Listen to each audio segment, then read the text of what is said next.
NASCAR has unveiled the format for this year's Clash at Bowman Gray Stadium, and the Daytona 500 entry list is looking pretty stacked.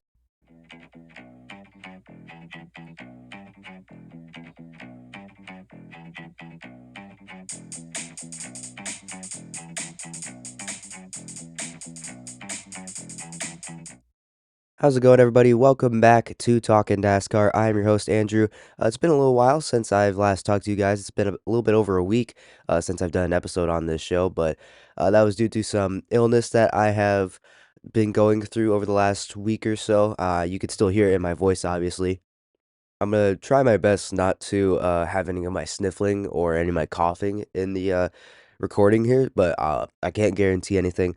But regardless, I have a lot to talk about here with you guys today. But I do want to start out by discussing the upcoming episodes on the show.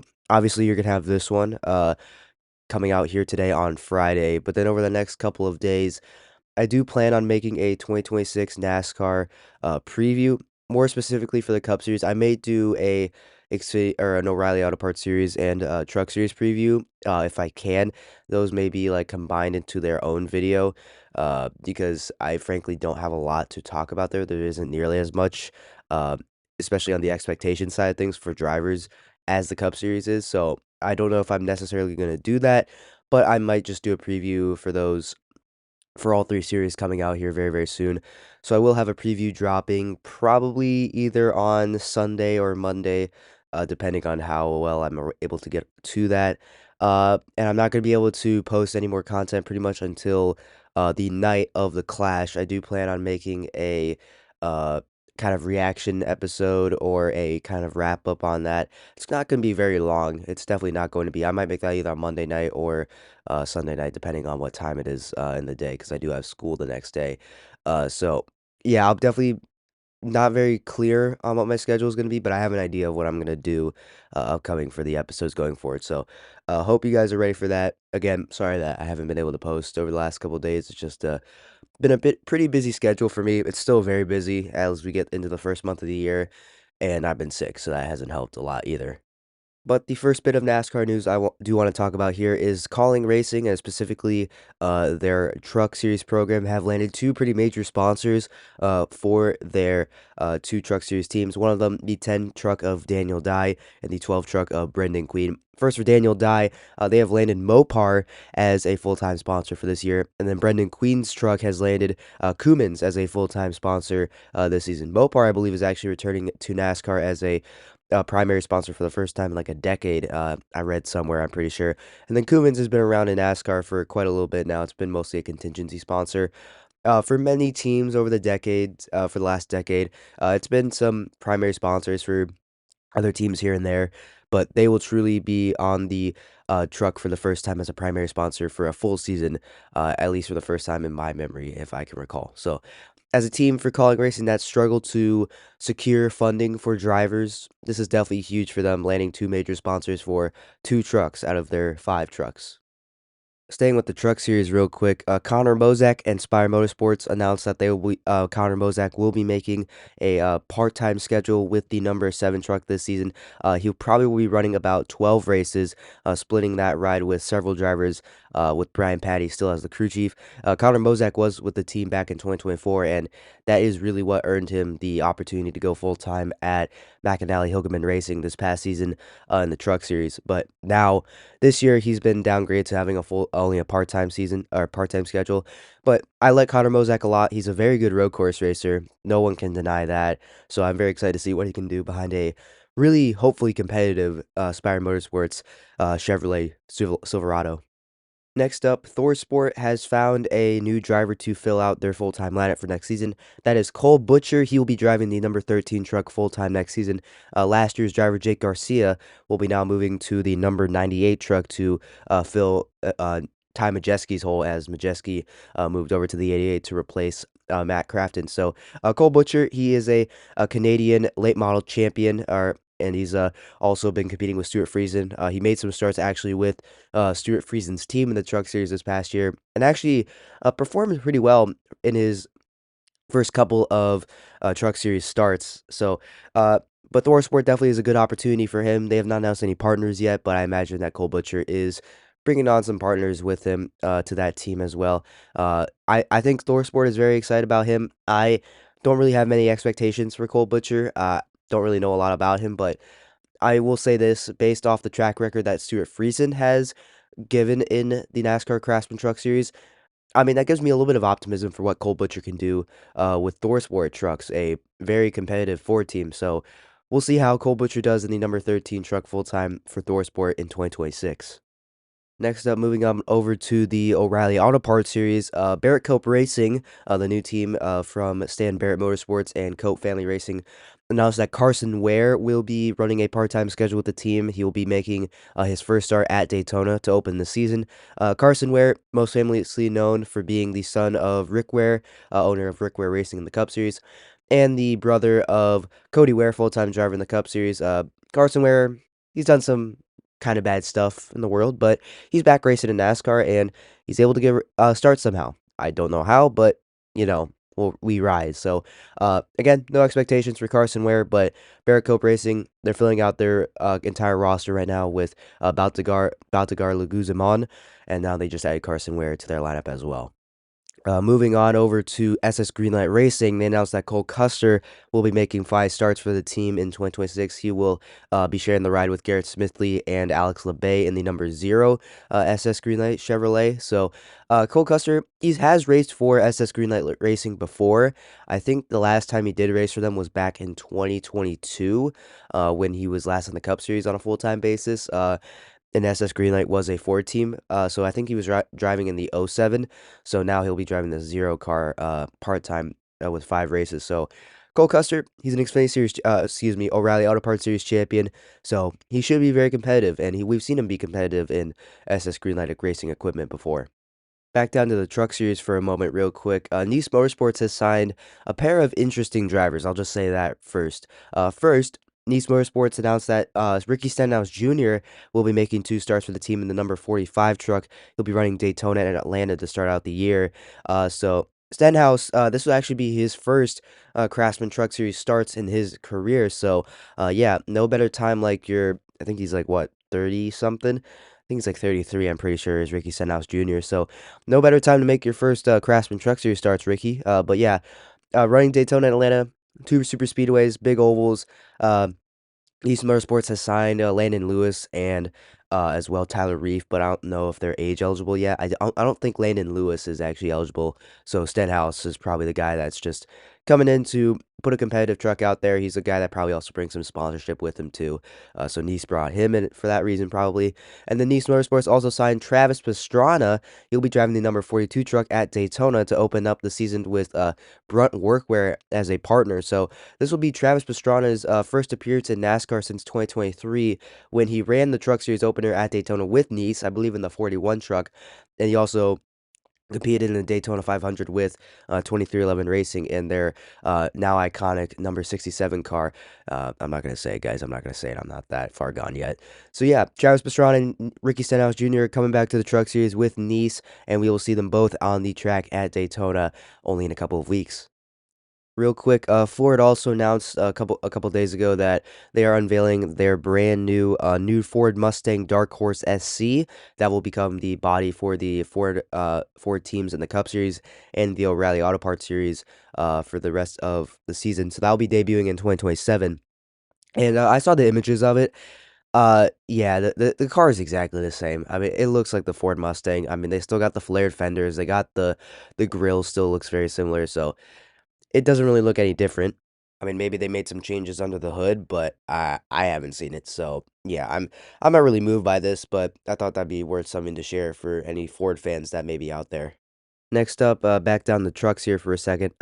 Tony Breidinger announced that she'll be driving a part-time schedule for Rackley War Racing in the number 27 Chevrolet Silverado.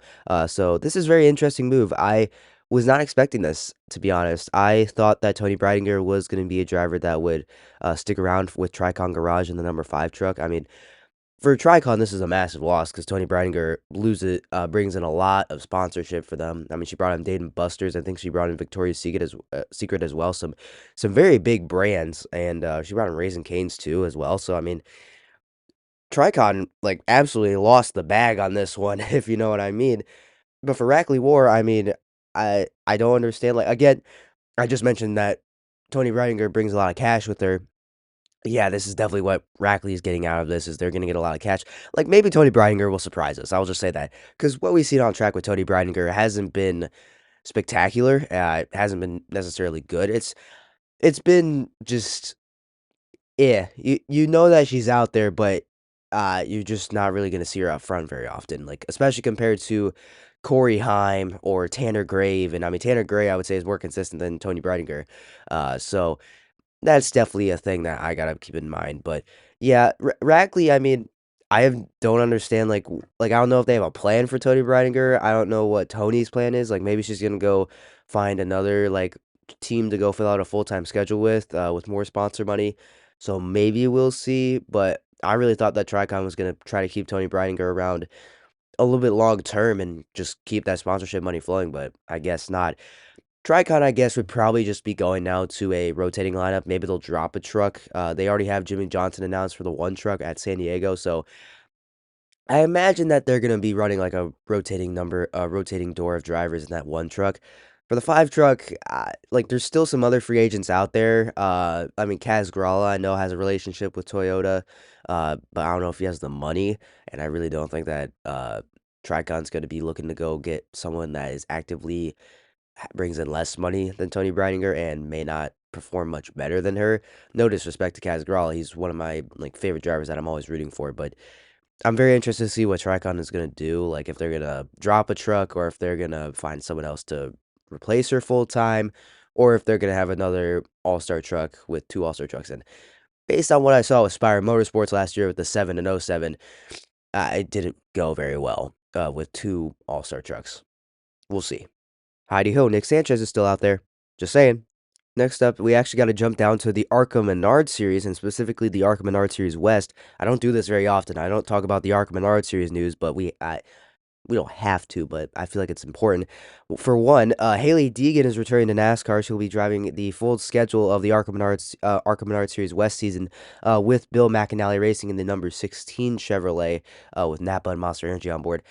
The reason I'm talking about this is one, it's Haley Deegan brings a lot of sponsorship and a big fan base with her wherever she goes. Haley Deegan took a year off from NASCAR and stock car racing, went to go race in the Indy Next Series, the essentially IndyCar's minor league or development program.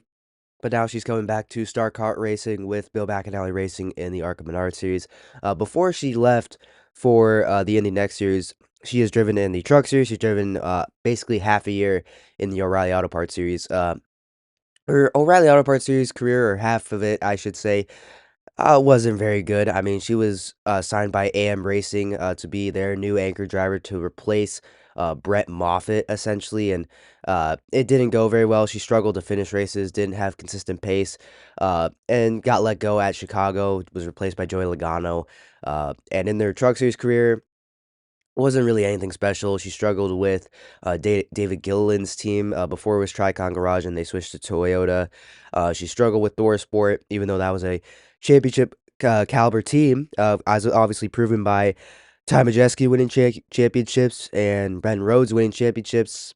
Just Haley Deegan could not find consistent success, but she did have success in the ARCA Menard series. I mean, she was consistently up front more often than not, and made her name as a top prospect. She won 3 ARCA Menard Series West races with Bill McAnally in the Toyota program.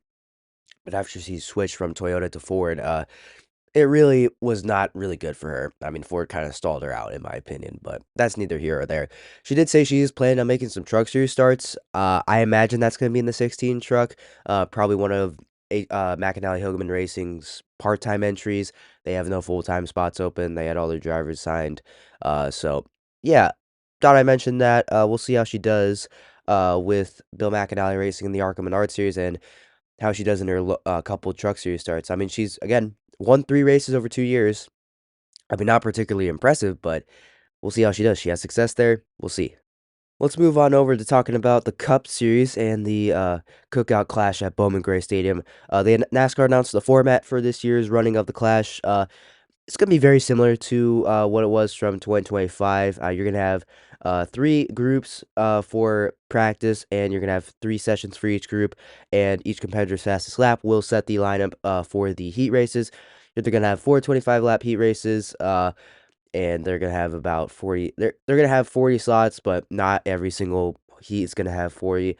So at most you're gonna probably have looks like eight or yeah, looking like nine. Excuse me. We're gonna have nine drivers at least in every heat race. The top five in every heat race advance straight on to the main show. Then you got two last chance qualifiers where the top two from each last chance qualifier makes it into the field. So where we'll have 23 drivers total. 22 will lock in via the races, and the 23rd driver will be the driver that will make it in on points from last year. The driver with the highest point total from last year that did not make it into the Clash. So we'll see how that goes. But yeah, very similar to what it was last year. We do have some other news about the Clash as well, mostly on the driver side of things. First, Team Met is announced they will be running it back with Burt Myers for the Busch Light Clash, for excuse me, not the Busch Light Clash, the Cookout Clash at Bowman Gray Stadium. Burt Myers last year actually had some really good pace last year with Team Vet in some of the heat races in the last chance qualifiers. Did get wrecked out by Ricky Stenhouse Jr. Had a very hard impact, but definitely got the crowd at the Madhouse going. It was very cool to watch. I'm gonna admit, like him and Tim Brown, the other guy that was a local legend at Bowman Gray, they were absolutely tearing it up on the track. So it was very cool to see that. But we'll see how Burt Myers does running it back with Team Vet. And then Denny Hamlin announced that he will be at least attempting to make the Clash at Bowman Gray after everything that he's gone through over this offseason. Yeah, it's easy to suspect why Denny Hamlin would not. I mean, there's nothing more to be said about everything that he's gone through and has hit his family. So I'm glad to hear that Denny is still pushing through it. Again, I'm rooting for the guy after last year losing the championship, and then everything else that followed was just absolutely heartbreaking, even as a fan to watch, and it was just truly sad to see. So, hoping that he will race hard. He's got his full focus on the weekend. We'll see how he does. But yeah, Burt Myers, Denny Hamlin are in, and we'll see who else maybe will show up for the Cookout Clash at Bowman Gray Stadium at the Madhouse. Still with the Cup Series here, announcement that really broke my heart was that 2311 Racing announced that they have lost McDonald's as a big full-time sponsor on their car for Bubba Wallace. They are now replacing them with Hardee's, another restaurant. Yeah, one, good for 2311 Racing that they found a replacement for McDonald's, but man, that's just tough to see. I mean, McDonald's was with 2311 Racing from the beginning, but now they're going over to Hardee's. Like, it's just not going to be the same, in my opinion. I mean, the yellow just well, it just won't look the same. I mean, I will admit the McDonald's schemes have not looked nearly as good as they have in years past. I mean, some of Tyler Reddick's schemes have looked pretty good, but I mean, Bubba Wallace's schemes have been like black and gray. I mean, I like the 2022 scheme that he ran with the fries, the burger, the ketchup. Like, I thought that was all really, really cool. But now you're just got these gray and black schemes. Like, they just did not look good. They were not cutting it. But some of Reddick's schemes were pretty cool. The Ronald McDonald House scheme that he ran at Daytona to end the regular season last year was, oh my God, it was just creepy. I mean, AJ Allmendinger is setting itself. Like he said on the radio that it just looks freaking scary. So yeah. Anyway, I digress. But yeah, 2311 Racing replacing McDonald's with Hardee's on their car for this upcoming season in 2026. Now let's pivot to end this episode by talking about Daytona and specifically the entry list, because right now, over the last couple of days, we've gotten a lot of entries, and the entry list is looking crazy. I am not going to lie. So first, we got news that Anthony Alfredo will be driving for Beard Motorsports and attempting to make the Daytona 500 once again with Beard Motorsports number 62 car. I mean, Alfredo made it in on speed over guys like Jimmy Johnson last year, which was incredible to see. So, always rooting for Beard Motorsports. They're a fan favorite team. So, hoping that they'll do very, very good again this year. RFK Racing announced that they're running a fourth car out there for the Daytona 500 with Corey LaJoie driving the number 99 car in that rate, or attempting to make it in the 99 car. So, yeah, very interesting. I was not expecting RFK to bring out a fourth car anytime soon, but Corey LaJoie is going to be filling in for Brad Keselowski at the Clash. So, I mean, this must mean that Brad Keselowski is going to be pretty much on track to run the Daytona 500. So, Corey LaJoie is getting support from Trimble for this year's attempt at the Daytona 500. He tried last year with He actually did make it with Rick Ware Racing at his 0-1 stacking pennies performance Ford Mustang, which was kind of funny to see because like he was just trying to scramble to find sponsorship money. But now we'll see how Corey LaJoy does with sponsorship behind him. One thing is certain though about Corey LaJoy, he is kind of a big mouth. He also just does not, he burns bridges a little bit. And two, Buddy knows how to super speedway race. Like he was up front in a Rick Ware racing car, and yet he was still competing. So I mean, Corey LaJoy, if in an RFK car, like that's his wet dream. I feel like. Sorry, I just went to a really bad place. Sorry about that. RFK Racing, by the way, is running out some very sick schemes for the Daytona 500. Like all four of their cars are gonna have old style fonts to remember and be in honor of Greg Biffle. Calling Racing as well, since they have the number 16 car, the number which Greg Biffle drove for most of his career. They are having an old styled font from the Roush days, which is very, very classy by both Calling and RFK to honor Greg Biffle. And all of the RFK cars will also be having a sticker for remembering Biffle. So that is also very cool to see. So I'm excited to see those schemes at Daytona. I mean, in my opinion, in my opinion, the uh the uh the fonts should be like that 100% all the time. Like nothing against the new fonts. Like I think they're okay. I'm actually kind of interested to see what the 99 cars font would look like in the new RFK font, but the old Roush fonts on the new cars look really, really good. I'm not gonna lie. And then we just got news yesterday that Front Row Motorsports is sending a fourth car out there to attempt to make the Daytona 500, and it's going to be with Chandler Smith. And I'm very much in favor of this move. I'm a huge Chandler Smith supporter. I mean, last year when he got the opportunity to replace Mike Wallace in the 66 car to attempt the Daytona 500, I was very excited. And it looked like he was going to make the show with a Garage 66 car that is just severely lacking on pace, but it looks like Chandler Smith was gonna do it until, he got a pretty big, head-on crash with the outside wall, but, yeah, that's neither here or there. And then he's made, attempts to make the Daytona 500 before, back in 2023, he made a part-time schedule with Calling Racing, didn't make it in, I think he was caught up in a pretty big crash, so, that was unfortunate for him. And then last year, or excuse me, 2024, when he got signed to Joe Gibbs Racing in the 81 car full time. I thought that was his pathway to the Cup Series after he left Calling. And then he got demoted back down to the Truck Series with Robert Motorsports, and the lawsuit happened. So I didn't know what was going to happen, like if Chandler Smith was even going to have a ride. But now he does for this year, and he's attempting to make the Daytona 500. So I'm really happy for him. I really am a big supporter of him. He doesn't have a lot of funding behind him, but it's clear and obvious that by From Motorsports saying that, hey, anybody that wants to sponsor his car, like come click this link right here, and we'll get some negotiations going. But I'm glad to see that From Motorsports is, I would say, at least giving Chandler the opportunity. I mean, I bet Chandler came to them, was like, "Hey, can I go try to run in the Daytona 500?" And they probably were like, "Yeah, sure." Like, "Do you have any money?" Like, "Nah, sorry guys, I don't." But maybe FRM was like, "Yeah, sure. You don't have any money? Oh, that's fine. We'll find you some. Go get your car ready. We'll get you out there. We'll get a sponsor on your car. Don't worry about it." So this will be very, very cool. So I'm excited to see what Chandler Smith is doing. He's gonna be around the 36 car. Last year, Kaz Grala actually ran. Excuse, did Kaz Grala run it last year? No, he did that 2 years ago. 2024, he ran the 36 car and almost made it to the Daytona 500, but lost out by a slim margin. So, yeah, very excited to see what Chandler Smith can do over there at Daytona in the 36 car. So with that in mind, let's go ahead and actually look at all the the Daytona 500 open entries for this year. We already have 6 that are confirmed. We have Farmer Motorsports in the 36 with Chandler Smith. We have Junior Motorsports with Justin Allgaier in the number 40. That was like they were the first one to do it. We have Beard Motorsports with Anthony Alfredo in the number 62. Garage 66 has confirmed they are doing it. They just have not found a driver yet. They do have a sponsorship deal lined up. It's just they don't have a driver yet. My guess would be Casey Mears because he's trying to go for, I believe, 500 career NASCAR Cup Series starts. Legacy Motor Club with Jimmy Johnson was confirmed. I think they were the second behind Junior Motorsports. And then RFK Racing just announced that they have the 99 car with Corey LaJoy. So that is 6 confirmed. So we are up to 42 now for entries, which is already insane. And I have a list also here too of the unconfirmed but more than likely to enter into this race and show up.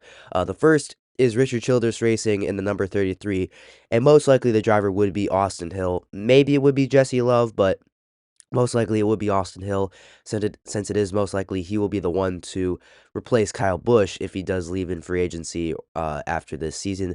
So they have not confirmed that. It does sound likely that RCR is going to show up and have Austin Hill try to compete for a spot in the Daytona 500. We also have NY Racing with the number 44. It does sound like they are trying to put a deal together. JJ Yaley more than likely would be the driver. It does sound like that they have him lined up to start. They just don't have a sponsor right now. And then 2311 Racing has not announced this yet, but it does sound like that the number 67 will return with Corey Heim behind the wheel. So we'll have to see when they announce that. Again, probably just find sponsorship. But Corey Heim, I would imagine that would be one to get into the Great American Race. So we're up to 3 unconfirmed entries. And then the fourth one is Live Fast Motorsports in the number 78 with BJ McLeod, BJ's own team. BJ McLeod has made it a habit of showing up to the Daytona 500. More than likely, he's not going to have a sponsor for the race, but maybe he's trying to work out a deal for that as well. But I imagine that all 4 of those drivers will be at least showing up to the duels at Daytona and qualifying to try to make their way in. So we'll see. And I forgot to mention as well that Jimmy Johnson is locked into the Daytona 500. I don't know how this slipped my mind, but he will be guaranteed the 41st entry in the Daytona 500. And I imagine that he's going to try to do that. So I think we're going to have 4 open entries that are going to be trying to make the race, and you're going to have Jimmy Johnson as the 5th one. Now, I do also have 4 other entries that really aren't likely to show up, but I could see it happening. I have the title of being a little out there on the possibility of it. So the first one, I have the number 13 for Calling Racing. We've seen them again show up with a third car part-time. We've seen it with Chandler Smith the last times. I know they did it with Jonathan Davenport at Bristol Dirt was the last time I really saw them do it. So I don't know who would be doing it because obviously it sounds like that Calling is ending their partnership with Chevrolet soon. So I have it hard to believe that I find it hard to believe that they'll have one of their Ram guys coming up to make the start or attempt to make the start. So I really don't see that happening. Like maybe someone will come to them and say, "Hey, do you want to go out with this third car and go for the Daytona 500?" And especially since we're only like 2 or 3 weeks away, I just don't see it happening. Then we have the number 15 for Rick Ware Racing. Again, we've seen them do this before with Corey LaJoie last year. It was one of their cars that he used, but again, I really don't see it being very likely that they will. The other one that I think that actually could happen, like the first 2 I really don't think will happen. Like it's probably like a 25% chance that they do, like a 1 out of 4 chance.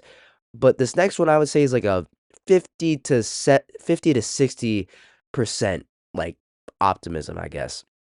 Like, I'm not saying it's 100% likely, like, it could happen, but there's also a 40% chance that it doesn't happen. That is Team Amerivet. Like, I just talked about them going back to the clash with Burt Myers. They could run the Daytona 500. They've done it before when Floyd Mayweather Jr. was running the team. I know they've tried before, and they've always teased, like, an announcement like, "Hey, we're gonna be going to the Daytona. Wait for the announcement." And yet they never do. So, like maybe they are, but again, this is the team that I feel like more confident about than any of the other 3. Again, I don't know who they would do it with. Like maybe Jed Burton would want to run it back with them because he made a start with them back in 2024. Like maybe they are going to be a candidate for it. Maybe Jeffrey Earnhardt because I know he's been linked to that team before. It's gotta be a guy with sponsor money, like, maybe a Garrett Smithley could be a guy because I know he's able to rope in sponsors for one-off starts in the Cup Series, so maybe it could be him, like, maybe like, I don't see any of the big Chevrolet prospects ever going over to Team Amerivet, like, that team is so small, they pretty much have nothing for their team, so, like, maybe Team Amerivet will show up, but, like, out of all of them, I feel more confident about than the R3. And the final one is Trackhouse Racing's Project 91 car. They did it last year with Elio Castroneves. I thought they were actually going to run more races, but they didn't, which was kind of confusing. Like, you might be thinking I'm crazy by saying that I think Team Amerivet has a more likely chance of showing up than Trackhouse's 4th car. But again, it just doesn't make a lot of sense. Like maybe one of the Chevrolet guys, maybe like Jesse Love will want to go for a spin, but I really have a hard time believing that Justin Marks will have that car open. So Maybe they'll pick up a deal. Maybe Alio will want to run it back, but I really don't see it happening. Like after last year's disaster. So yeah, those are the four entries that I think that are a little bit out there on possibility, but I could totally see it happening. The 13 of Calling, the 15 of Rickware Racing, the 50 of Team Amerivet, and the Project 91 car for Trackhouse Racing.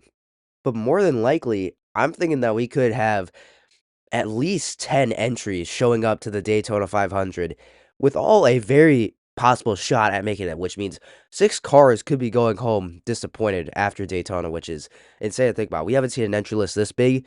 I mean, last year was the biggest we've seen since like 2013, but yeah, this might be the biggest entry list I've seen in my entire life as a NASCAR fan. Now, who do I think will make it? I mean, obviously Jimmy Johnson is in there.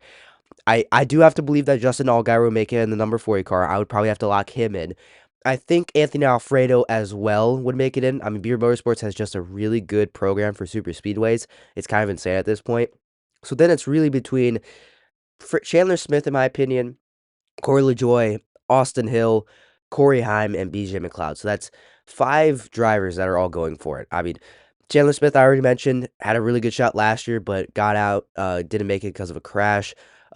Casey Mears, like I want to mention him, but I just don't see it happening. It's a great story. I would love to see him do it, but I just don't see it happening. He's in probably the worst car out there. I just don't see it happening. RFK is probably the best team that is going to be showing up to the Daytona 500 with a 4th car. And Corey LaJoie is one heck of a super speedway racer, so there's no denying that. RCR with Austin Hill, he's a good super speedway racer, but historically has not been having good luck in the Cup Series with it, so not very confident in that. JJ Yaley, again, not a very good car with NRY Racing. I mean, JJ Yaley was close last year. He almost beat out Jimmy Johnson. Like, it was very, very close, but just didn't get it. Corey Heim, like, he's the guy that I would probably want to see in there, but I don't think it's happening. He just doesn't have enough experience, in my opinion. And then BJ McLeod, like, he's the biggest fan favorite out of all these guys. Like, he's gotta be the biggest fan favorite, maybe besides Anthony Alfredo and Beard Motorsports, because I know that everybody hates Corey LaJoie. Not a lot of people like Chandler Smith. Casey Mears is just whatever, and Justin Allgaier, I already picked him in. Nobody likes Austin Hill. JJ Yeley is just whatever, and then Corey Heim, like, is too young. It's not his time yet, I guess, in my opinion. So out of those 4 that I think could be making the Daytona 500, I already have Justin Allgaier, already have Anthony Alfredo, and already have Jimmy Johnson. So that's 3 out of the possible 5. So I think BJ McLeod makes it in. I love BJ McLeod. I absolutely love BJ McLeod. So that's 3 out of the open 4 because Jimmy Johnson's locked in. So it's between Corey LaJoie, Casey Mears, Chandler Smith, Austin Hill, JJ Yearley, and Corey Heim. I think that Corey LaJoie is going to get in. I think he is. Again, the super speedway talent is undeniable, while Corey Heim doesn't have enough experience. JJ Yearley, his car is not very good.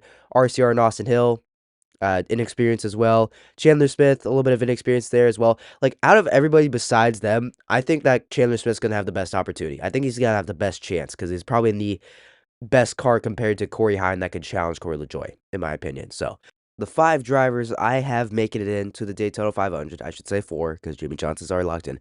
The 4 I have locked in my opinion, I have Justin Allgaier, Anthony Alfredo, Corey LaJoie, and BJ McLeod. Those are the 4 I have making it. So that means that Chandler Smith, Casey Mears, Austin Hill, JJ Yeley, and Corey Heim will unfortunately miss this show. So, again, I kind of want your call on this. I didn't really have any of this lined up. I just went like, you know what, let's make some predictions. So there you go. Let me know down in the comments who you think will make the Daytona 500 out of any of these open entries. And who do you think could be a surprise show up at the last second? So that will do it for this episode, everyone. Hope you enjoyed this episode of Talkin NASCAR with me, Andrew Volkman. Hope you're ready for some more content that I'm going to be pumping out over the next couple of days, so stay tuned for more on that.